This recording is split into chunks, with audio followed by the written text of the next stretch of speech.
Thank you, Jason. Thank you, Ed, as well. And all the Signal Not Noise volunteers. It's a real privilege for me to be offered this speaking slot at the end of the day. It really is an honour. Thank you. But it's a double-edged sword because you've had all of these ideas today. Your minds are overflowing with what to do next. And also great food. So your energy levels are probably starting to sink into that late afternoon slump. Yeah? Well, the good news is I know a little bit about energy management, and I'm going to be talking about that today and my experience as an endurance athlete. So I race Ironman quite often. Haven't for a few weeks now, but usually this time in the afternoon, in the third stage towards the end of the marathon, and my glucose levels are starting to sink and my energy levels are low, and I need techniques to lift the energy up. So that's what my role is for you today. But also, you will have all had fantastic insights all throughout today. From loads of really good speakers, really interesting insights, things that you can put into practice. But that is of no value unless you actually do it. So my call to action for you today, and you'll see you've all got a card here, is to take one highlight that you've had today and tomorrow or Monday to put it into action. And I'm going to share with you a technique of personal self-governance, of discipline, to have that intent and make it real, to bring it into action. Because as well as the idea, we actually need the outcome as well. And that's what I'm going to talk to you about today. So firstly, a story about me and a little bit of history about me. I race in Ironman, which is a long-distance triathlon, long endurance triathlon. Here's a picture of me, one of my proudest moments racing at Kona in Hawaii. This is the mecca of Ironman. That was 2022. It took me 18 years to finally qualify and get that slot. That was the one thing that I just wanted to do, is get there and finish the big Ironman race on the big island. But if you look at me there, I don't look happy. I look like I'm just glad it's all over. And if you've got really sharp eyes, you can see this number here. It says 13 hours and 16. And I was aiming for 11 hours and 20 or faster. So something went wrong. But it's a happy story because I did finish. So I'll be telling you that story in a few moments. But first, let's find out what is an Ironman. Well, it's 3.8 kilometers swimming in open water, followed by 180 kilometers on the bike, which takes me about 5.5 or 6 hours. And then when you finish all of that, you run a marathon. I say run, often I walk towards the end. Here's a picture of me. This was my very first Ironman in 2005, Ironman New Zealand. And I've done that race 10 times now. I've done 30 of this kind of race all around the world. And the story I'm going to tell is broadly about Ironman. And then from that, I've discovered a pattern of how we can govern ourselves to be motivated, but not to overreach. So this is the pattern. The first thing is the pattern. What happened and what went wrong? Well, on that day in October, I'd prepared for it. I'd spent years training for it. I finally qualified, not because I was fast, but just because I had a wildcard entry. So can you see me there? I had a wildcard entry because I'd just done so many, and it's called the Legacy Program. So they invited me to the World Champs in 2019. And I was working, I was an agile practice lead at the time, and I said, I'm too busy with work. Can I race in 2020? And they said, yeah, sure, we'll defer it till 2020. So I left my job at the end of 2019, and the whole of 2020, I was going to just train for this one race. Something else happened in 2020, and the race was cancelled. And it was cancelled in 2021. But finally, I got there in 22, and on Thursday, the 6th of October, I towed the start line, and there I am. This is me coming out of the water, 3.8K swim. I did it in a fairly good time, and I didn't get seasick. Believe it or not, I'm ex-Navy, and I get seasick in the water. I don't know why. But I had a good race. On the bike, I was meticulous, absolutely meticulous. I was patient. My coach told me, do not go overtaking all the other cyclists. There's a picture of me overtaking another cyclist. But I was quite disciplined. On my bike, I've got a bike computer. It measures my pedal speed, the power output, my cadence, my heart rate, the temperature, the wind speed. Everything is on there. And I was looking at just a few metrics, which was power, heart rate, and cadence. And I stayed within a certain limit and was quite meticulous. Nutrition is really important. Energy management is really, really important. So I take roughly 80 grams of carbohydrates per hour. So 3 gels. It's about the same as 3 or 4 apples an hour. Hawaii, so it's hot, so about a litre of water an hour. I've got a long, slow-release starch in this bottle here. And then these bottles here, this is an American called Philip, who I was overtaking. I checked by his number. Gatorade. And Gatorade is a sweet, salty drink. You get it at the gas station, I guess, here, same as Powerade. But they had a very special Gatorade for this race because they were the sponsor, and they put a bit more sugar in and a little bit more salt in. It made me feel really sickly. Horrible. And we'll come back to that in a moment, because I also had salt tablets in this little box here. I had gels in my back pocket and little salt tablets it's called a bento box. And every hour, I need to take 1 gram of salt, because it's so hot, you're sweating and you're losing salt. But on the bike, it's really windy, and every time I tried to get the salt, it would either blow out of my hand or I'd be wobbling. And so I didn't really take enough salt, if I'm honest. So then I get to the run, had a great run all the way through, overtook my coach. Yes. And then he turned out he had COVID. Got up into the last part, and this is known as the energy lab. It's really, really hot. It's the hottest part of the whole course. Lava fields that just radiate the sun back at you. It's in the mid-30s, and you've been going all day. If you've any chinks in your armour, this is when it's going to reveal itself. And in fact, 6 months ago, the 2 leading females in the professional race, Lucy Charles-Barclay and Taylor Knibb, both had to pull out. And Barclay kind of lost control, and her husband had to grab her and said, "It's the end." And for me, that was really emotional, because the same thing happened to me. You can see there that I'm kind of looking down, and I was starting to struggle a bit. At 25 kilometres, I started to slow down. At 35 kilometres, a bit of cramp, I sat on the floor. And I just sat down and I said, "Oh, this isn't good." Somebody came up and said, "Are you okay?" And of course, somebody came up and said, "Are you okay?" I said, "Yeah, I'm fine." Got up again and started running again. And I took 2 or 3 steps, and it was at the 22-mile marker, 35-kilometre marker. I fell backwards onto the floor, knocked myself out, unconscious on the floor. And my Garmin, because I wear Garmin, shows that I was motionless for 40 minutes on the floor. So medics came, other athletes came, "Are you okay?" And I said, "No, I'm done. It's over." And I was suffering from something called hyponatremia, which is an absence of salt. I started to uncontrollably claw. I went into the fetal position, started to cry, and said, "I'm out. That's it. It's gone." My wife was at the finish line. She's an emergency doctor. If she had seen me, she would have pulled me out straight away. And I said, radio back to my wife, "I'm fine, but I'm out." A paramedic came, a doctor came, an ambulance came. And yeah, the doctor said, "You're okay, mate. We're going to see another athlete who's down a bit further up the road. We'll come back and we'll pick you up, and we'll take you to the hospital." And while I was on the floor, somebody came up, he was a sponsor, and he said, "How much salt have you been taking?"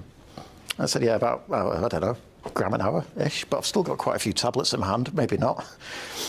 And he said, you're out of salt, so take this, which was a bottle of water and a sodium tablet. By the time the doc came back, I was stood up saying, "Oh, I'm feeling a bit better now." It's really emotional for me, and I actually said, "Right, okay, I'll walk to the next aid station, so I don't need the ambulance, and then maybe we can pull me out there, and then I'll maybe jog to the next aid station." And I just got better and better, and then I finished. Yay! So, that sounds like, thank you. Now that sounds like a really, really heroic story, and for the last 3 years, that's how I kind of framed it. But at the same time, I was writing this book that I'm going to share with you at the moment, and it's the difference between governed efforts and ungoverned persistence. I crossed 2 lines that day. I did cross the finish line. I did get called an Ironman, but I crossed the line of safety. So those 2 pros last year, they got pulled off, because it can be really, really serious. You can have serious kidney failure, necrosis of the liver, necrosis of the gut. It can be really bad. And I pushed on beyond what was safe. So what appears on one hand to be a heroic story was actually me overstepping the mark. So when I talk about grit and persistence, actually with us triathletes, we have to look at the other end of overreaching and burning ourselves out. So it's the difference between governed effort and ungoverned damage. So, who am I? Who's Gareth? Well, I'm an ex-Royal Navy engineer, learned weapons engineering in the early 1990s, left the Navy mid-94, and ended up at Sony as a products engineer. And the relevance of Sony and this Japanese stuff here is I had the choice in 2000, showing my age now. I got a job in New Zealand at Navman, and my Japanese boss said, well, I can give you a job in Osaka if you like, and you can move to Japan. And for me at the time, it's like a sliding doors kind of idea for me. And in the end, I went to New Zealand, and I've been there ever since. Ended up working at Visa as an agile practice lead. Had my own health startup as a tech startup in health and longevity. And I've done 20 years now of endurance sports. For the past 5 years, been talking about my experience of Ironman and how we can apply it to work. And now I've written this book. For the past 5 years, as Jason said, I've been working with David Marquet on intent-based leadership. And maybe some of you recognize me from last year. I came last year and spoke on IBL. And I'm really still involved with David. The relevance of this here is I am fascinated with Japanese management and Japanese culture. Ikigai, Kaizen, Kanban, Takeuchi and Nonaka, if you're into Scrum. And I do practice karate now. That is not Mount Fuji, that is Mount Taranaki, but it was used as the backdrop for The Last Samurai when Tom Cruise filmed it. And that's my wife, Thiri. And the reason, if you think, why is he gripping onto her like grim death? It's because I'd just finished an iron distance race called Kiwiman. And she was my support crew. And so to bend down after 15 hours is painful. That's why I'm holding on to her. I'll tell you about Kiwiman in a moment, but David Marquet inspired me to write a book. And he's been mentoring me in writing this book. This is the first book, Ishi, The Discipline of Determined Intent, which is the name of this talk. Stay to the end, because I'm going to give you a barcode to get the free companion book, which is called Kaizen of the Day, and the Ishi Guide. Think Scrum Guide for this Ishi discipline I've got. So there's 3 books so far. And that's what I've been working on for the last year, since I was last at Signal Not Noise, or the last conference. So very quickly, this is another story, Kiwiman. So most of you, I saw your body language, I read the room when I was talking about Ironman. How long? How much? And most normal people would say that of an Ironman. Most Ironman would ask of a Kiwiman, what? You go even longer and you climb a mountain at the end? That's just crazy. And most people who've done Kiwiman would say, you did it twice? I did it twice, 5 years ago. And I did it because I was writing this book and I wanted to know where does my limit stand? So I did the whole Kiwiman on day 1 and then got up on day 2 and did it all again. And the interesting thing is, after the swim, I could barely stand up. I had to get my support crew and Thiri to lift me onto the bike. And for those first few hours in the dark, in the cold, on the bike, it was tough. It really was. But I had a reason to be there. And that reason was I wanted to earn the right to come to conferences like this and talk about the ideas I've got. And I thought, if I can do a double Ironman, then at least I've earned some credibility. That day 2 for me was actually day 28 for somebody else who ended up doing 100 of them on the trot. So there are people crazier than me. I know, it's just insane. Right, that's enough about Ironman and me. And now I want to share with you this model it's a hypothesis, and I want to offer it to you to try out to help you to become more persistent, to govern yourself, and to prevent overreach and burnout. So the 4 problems, as I see, in much of what we do, and much of why we often don't build excellence, and where I failed in my career and with Ironman, are these 4 areas. Now, I can look at it from a personal perspective, but I can also see it from a professional and business perspective. So I'll look at them in both lenses. Firstly, decide. When we make a decision, is it the decision in the heart, or is it a decision imposed upon us through obligation, through peer pressure, through an algorithm? And I think that problem is going to get worse, that we're going to be driven into behaviors by technology. How many of us decide to spend 2 hours doom scrolling? I guess very few. But we do it. So how has that decision happened? From a business perspective, I think the way we make decisions in businesses is weak. We are slow at making them, and decision latency is known as a cause of project failure. The Standish Group Chaos Report in 2012 saw that as the biggest cause. Sometimes decisions are not transparent, or they're not well articulated. And sometimes when the decision's made, we don't govern that decision and go back and reassess that decision. So I think decision-making in business can be improved. Forge. This is deliberate practice. This is the swim training, or in karate, the kata and the moves. It's also the deliberate practice if you want to be a great musician or speak a foreign language. Or in work, if we look at the frameworks for agile, like Scrum, I see that as a pattern of deliberate practice, and it's that practice that changes the way we think. If you're familiar with Toyota Kata by Mike Rother, he explicitly says, and that's why he uses kata from karate, is it's a forced method which through that behavior changes the way you think. So I don't think we are very good at deliberate practice in personal excellence, and I see it as a weak point and a failure mode in business as well. Persistence, we've talked about that already. Sometimes we don't persist enough, sometimes we persist too much. When conditions change, but we don't change our approach. In work, that could be carrying on with a project when the market has changed, or it may be not persisting long enough so you don't reap the benefits. And finally, reflect. We might run retrospectives, but personally, we may be subject to cognitive biases, like sunk cost and escalation of commitments, or confirmation bias. But imagine if you're a CTO and you spent weeks trying to get the board to approve a big spend on an initiative, and that initiative isn't working. How safe do you feel to tell the board that they've just wasted X million dollars? It's really hard to reflect. We all suffer from that. So what we need is a technique to resolve these 4 failure modes. Now, I don't see that these 4 failure modes are just unique, independent silos of failure. I see them as interconnected and as a system. And as a system thinker, I think, well, as you use deliberate practice, you need to persist with the deliberate practice. As you decide, you need to reflect. And when you make the decision, you need to preload what the decision will be when things get tough. So on day 2 of my Kiwi Man, I'd already preloaded what it would feel like and what decision I should make. Arguably, in Hawaii, I didn't make that preloaded decision of how much salt to take. And in fact, I was very vague with my salt intake. So I think these interconnect. It's not just a single sequence of failure modes. So this brings us to the proposal.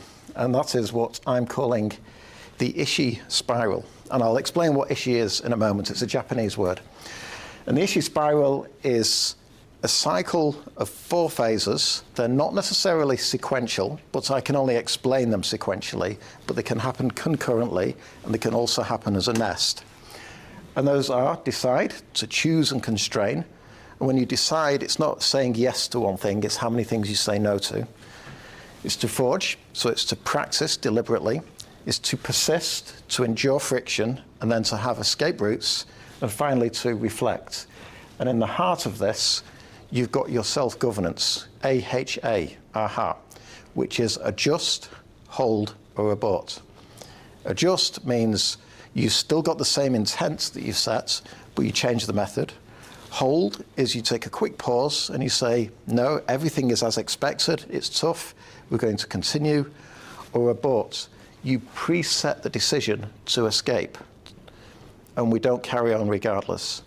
And I think that thing is an innovative step. I don't know of a method or an approach that actually gives you your intent and governs it to allow you to stop without shame. So that's what the Ishi Spiral is. And if we go to what Ishi is itself, and so been working with David Marquet, really like intent-based leadership. And about a year ago, it was just after I came to this conference, I was starting to really write the book. And I couldn't call it the Iron Mindset, which was a working title because of trademark Ironman, Iron Mindset. And I thought, well, we've got Ikigai, we've got Kokoro, that's a great book by Beth Kempton, Kaizen, and I love all these words. So I wonder what the Japanese word for intent is. And it wasn't just as simple as asking ChatGPT and getting a word and using that as a fancy badge. It happens to be Ishi, but Ishi is determined intent. And let me explain to you the kanji, because the kanji has lots of depth. There's any fluent Japanese speakers in the room, by any chance? Great, so if I butcher this, no one will call me out. Right, I'm obviously not Japanese. I am learning, and through karate I'm learning. 2 kanji symbols. Both of them, if you look on the bottom, this radical here is kokoro, which is heart-mind. Your heart, your mind, the connection of your heart and mind. This here is Otto. It's E is Otto, it's the sound, and it's your internal sound of the heart, what you really want to do. So you need to meditate and have a self-awareness of what it is in your depth of heart you really want to do. And Shi is the action. So this symbol here is the scholar or the warrior or the samurai. I like that. So it's action. So in translating into Western concepts, it's thought that leads to action, action that is thoughtful. And we need both. There's no point just having thought. There's no point blindly doing action. You need to take a course of action on what you really want to do. And that's a difficult thing because we have multiple wills. Wills are, this is a plural. In Japanese, this is plural. In English, will is only singular. But in reality, we have competing wills, and we need to discern what are we going to focus on and for how long. So Ishi is governed will, intent made actionable. So let's quickly go through each phase. Decide, from the Latin decidere, to cut. I have a samurai sword there. It is to reduce down to the one thing that you're going to do. Shugyo, forge. And I'm using the Japanese word shugyo here, which is deliberate practice to polish with restraint. Think of the tea ceremony, Zen Buddhism, all of that Japanese culture. And I'm not just taking this on as garnish. I really believe that shugyo is exactly what we're looking at. It's the same as my karate and bushido and martial arts. And you can see there, forge the anvil, building that sword. Persist, climb the mountain. Gaman. Now, in Buddhist tradition, gaman was about arrogance or haughtiness and the ego of the self. And it has to be said, somebody who thinks he can do a double Ironman is probably slightly arrogant. But also that it changed. It kind of had experienced an inversion around the 1940s, that it became a virtuous suffering in Japanese culture, both pre-war and post-war. And I want to revert that back to a governed persistence, because there's a dark side to that gaman in Japanese culture. If you're familiar with karoshi, which is death at the workplace, and as I worked at Sony, I saw the kind of cultural drive to really work hard, almost a virtuous suffering. And that's not what I'm trying to offer here. It's not grit theatre that I'm offering up. And finally, reflect. And Hansei literally means to look back and inspect, or retrospect from Latin origin. So this is probably, of all of them, is the most literal meaning of reflect. And we do retrospectives, of course, in Agile teams. But the Hansei I'm thinking of is we need to ask ourselves, what was the quality of that decision we made? Not the outcome, because you can have a really good decision and a poor outcome, and vice versa. But when you made that decision, how good was it? How did you practice and what did you learn as you performed that deliberate practice? And finally, how did you persist? How did you endure the friction? And how did you govern yourself? And the trick is here is you ask those questions of your future self. So when you write down your decision at the start, you also write down the questions you're going to ask yourself in future. Because when you ask it at the end, you're going to post hoc rationalize what your decision was. So you need to govern your future self. So there you go. Those are the Japanese words. You don't have to remember them all. They are interesting. And in my book, I really go into the depth of the history behind them. But the one to remember is Ishi, which is determined intent, and how you can apply it both at work and in your personal life. And that's what it looks like. Now, I had a few questions at a previous conference. Somebody asked, of all of these four, which is the most important? And the kind of answer, I thought I had to think on the hoof. I said, well, persist is important, but you need the decision without persist. And I kind of circularly said they're all the same. And it is, because it's an intertwined system. So you wouldn't ask of an aircraft what's more important, the wings or the engine. You need the whole system for it to operate, and I think these intertwine. Also, for the Kanban aficionados here, I'm not thinking of 4 columns, how many items in Persist, how many. It's not through a sequence of events. It's not a loop either. That's why I've used the spiral. I really didn't want another loop. There's plenty of them around. And in fact, another question was, well, is this not just OODA loop from John Boyd, which is where Scrum came from? Or is it PDSA from Shewhart or W. Edwards Deming? Well, they probably informed my thinking, but I think Ishi is slightly different, and I'll explain why I think that. OODA is a tight, rapid, tactical decision-making framework for where you have an adversary. And the important part is the orient, and I guess in Ishi, that's the reflect phase of Ishi, where you reorient and make a new decision. But it's rapid and it's tactical, whereas Ishi is a long arc improvement cycle. PDSA, that's a quality improvement. It's used in Lean, was introduced to Japan by W. Edwards Deming, or PDCA was. And that is sequential, and again, we're not governing the intent. And I think the point of difference with Ishi, that I don't believe exists with these two or any other cycle that I'm aware of, maybe double loop learning, is that you have the decision and then you govern the decision throughout. And that's the point. You make the decision and you govern it. I think that's the missing link in what we're looking at. How long is an Ishi? Well, you have many Ishis over different nested durations. So I had an 18-year Ishi to get to Hawaii. I have year-long Ishis of what my race calendar's like. Currently, I'm thinking of racing Ironman New Zealand again next March, and I'm in 12-week cycles of training blocks. So I'm currently in week 7 of the first big block. But you can go down to weekly Ishis, what my goal is for this week. Think Scrum goal. Very, very good to have a focused Scrum goal that the team can then align behind what we're trying to achieve. It helps you say no to some things and focus on the valuable things. The daily Ishi, really, really important. And I got this idea from a book called Make Time by Jake Knapp and John Zaratsky, which is one of my book recommendations. They're both ex-Google engineers. They worked on early days of YouTube, of how YouTube gets the eyeballs and clicks. And their trick was to write your highlight of the day goal on a Post-it note and put it on your monitor or laptop. It was monitor then. And I think that the daily Ishi is something I've been doing for years. So I have an index card every day and I write down everything I'm going to do that day, but then there's a highlight on that top of the day. That's what today's going to mean.